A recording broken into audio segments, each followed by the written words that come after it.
नमस्कार, प्रणाम, जोहार। मैं द्विवेदी भुजंग भूषण और आप देख रहे हैं न्यूज़ अलर्ट इंडिया।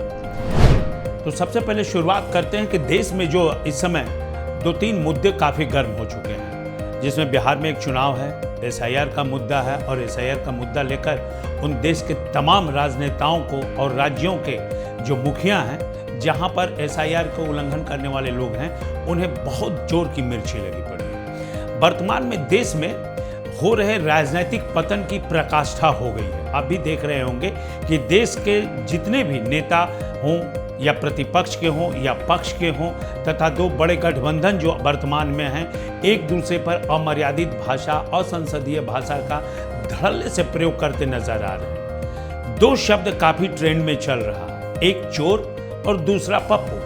चोर शब्द की शुरुआत चारा चोर से शुरू हुई थी, जो मुझे संज्ञान हो रहा है 90 के दशक में हुआ था, और पप्पू की शुरुआत बेतुके राजनीतिक और सामाजिक उदाहरण तथा बयानबाजी से ये तमाम चीजें हो गई और सोशल मीडिया ने इसे काफी अपने ढंग से ट्रेंडिंग में डाल दिया है। तो लोगों की जुबान पर तमाम चीजें चढ़ गई और किसी भी असंसदीय भाषा का प्रयोग करने पे लोग दंडित नहीं हो रहे हैं, इसलिए उनका मनोबल भी काफी ऊंचा होते जा रहा है। अब जो चुनावी भाषण के दरमियान आप देखेंगे कि राजनीतिक दल के तमाम नेता बड़बोलेपन में बहुत सारी ऐसी भाषा बोल जाते हैं, शब्द का प्रयोग करते हैं, जो हम मीडिया में आपके सामने नहीं कर सकते।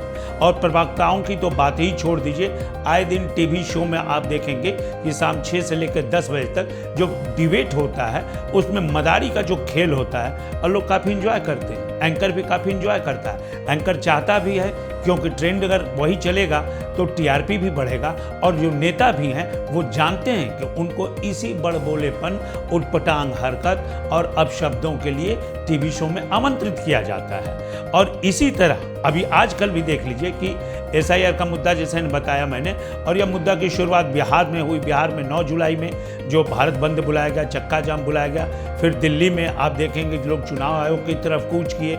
उसके बाद फिर अभी राहुल गांधी ने इसे पूरे जकड़ करके पकड़ा है इस मुद्दे को, और विपक्ष ने भी, क्योंकि मोदी को डिमोरलाइज करने के लिए और बैकफुट पर लाने के लिए और चुनाव आयोग को केंद्र सरकार की कठपुतली बताने का इससे बेहतर उन लोगों के पास कोई मौका नहीं है। हालांकि परिणाम जो भी हो, बाद में तमाम मुद्दों की तरह यह भी टाई फिश हो सकता है, लेकिन इसे पकड़े हुए। और अभी बिहार के दौरे पे तेजस्वी और उनके जो बिहार का दौरा चल रहा है, अब रोड शो की शुरुआत सासाराम से हुई, जो यूपी से सटा हुआ है, पूर्वांचल के अंश से थोड़ा सटा हुआ है। और इसमें तेजस्वी ने और इन्होंने, राहुल ने और खास करके लालू वगैरह सबको बुला लिया था, और वहाँ से शुरू हुआ नज़ारा, भीड़ तो काफ़ी अच्छा लगता है भाई। Really hats off Rahul Gandhi, आपने भीड़ अच्छी जुटाई है।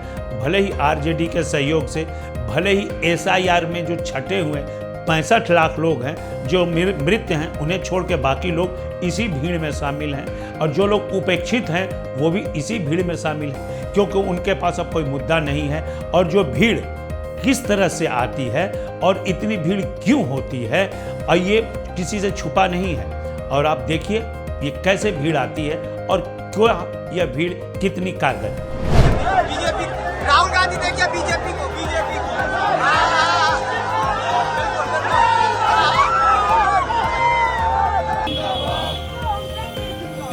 जिंदाबाद जिंदाबाद। भीड़ की हकीकत में आपने देख ली। और अच्छा, यही बात नहीं है जो लोग कह रहे हैं कि मुझे बुलाया गया, मुझे कहा गया। ऐसी बात पहले भी हो चुकी है। मुझे याद है कि छत्तीसगढ़ के किसान से जब मोदी जी वार्ता कर रहे थे, उस समय भी उन्होंने कहा था किसानों की आय दोगुनी कर दी गई है, और एक महिला ने कहा था कहाँ मेरी आय दोगुनी हो गई। जब पत्रकार वहाँ गए और उनसे पूछा तो उसने कहा कि कृषि पदाधिकारी ने मुझे कहा था कि ये आय दोगुनी हो गई है, ये कहना है मोदी जी के कार्यक्रम में, तो उसने कहा था। तो ये हर दल में, किसी भी दल के जो चप्पल चोर नेता हैं, चप्पल चोर नेता जो भीड़ में रहते हैं और वो अपनी पीठ थपथपाने के लिए, अपनी बाहबही लूटने के लिए, अपनी पार्टी के दल के जो सुप्रीमो हैं उनकी भद पिटवा देते हैं इसी तरह का अरेंजमेंट करके। क्योंकि अब भैया सोशल मीडिया का जमाना है, लोग घर घर हर मुंह पर पहुंच जाती है सोशल मीडिया।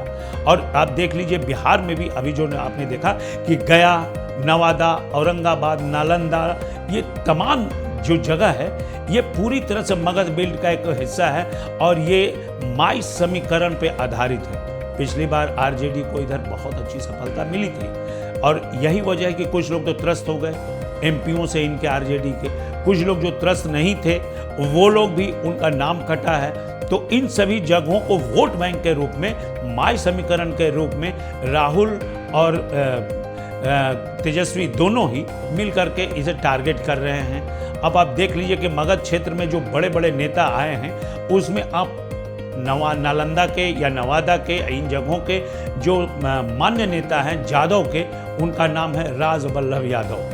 पिछली बार वो एक बलात्कार कांड में उन्हें जेल भेज दिया गया, बाद में पता चला कि कोई कृष्णा यादव हैं जिन्होंने षड्यंत्र किया था और ये जेल से छूटे और उन लोगों को सजा हुई।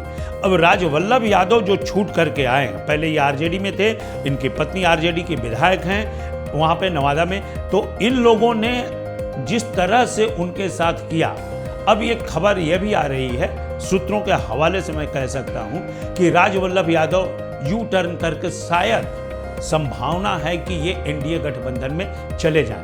अगर राज वल्लभ यादव एनडीए गठबंधन में चले गए तो उस क्षेत्र का जो यादव वोट है वो 80% टर्न अप हो जाएगा और माई में वाई समीकरण का जो वोट है वो रह जाएगा इंडी गठबंधन के साथ और उस वाई समीकरण में लगभग 60% लोगों का वोट कट चुका होगा क्योंकि वो सारे फर्जी वोट थे और जो जेन्युइन वोट हैं वो उनके रहेंगे। तो ये बहुत बड़ा झटका आप इंडी गठबंधन को लग सकता है, आरजेडी को लग सकता है और इसका खामियाजा उठाना उन्हें पड़ सकता है। ये पूरा समीकरण उस क्षेत्र का बदल सकता है। राहुल भी इंडी गठबंधन में जो अभी तमाम चीज़ों को लीड कर रहे हैं और काफ़ी उत्साहित हैं और क्यों ना हो, उत्साहित होना चाहिए।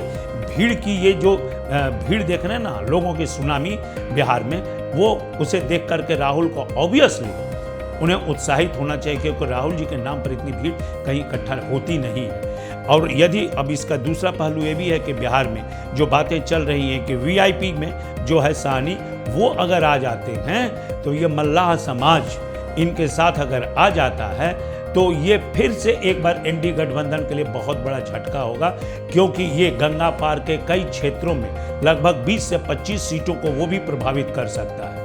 अब ऐसी परिस्थिति में और जो है ना कि एनडीए की दूसरी तरफ तैयारी चल रही है और ये तैयारी चल रही है एनडीए की, उन्होंने सीट शेयरिंग वगैरह पे तमाम बातें कर ली हैं। खास करके उसमें सीट शेयरिंग में अगर कोई एनडीए में करने ना तो जैसे कहते हैं कि मोदी के हनुमान ये जो चिराग पासवान है तो ये थोड़ा सा हनुमान कूद कर भी रहे हैं, थोड़ा ज़रूरत से ज़्यादा हनुमान कूद कर रहे हैं, लेकिन जाए तो जाएं कहाँ, वो कहीं जाएंगे नहीं।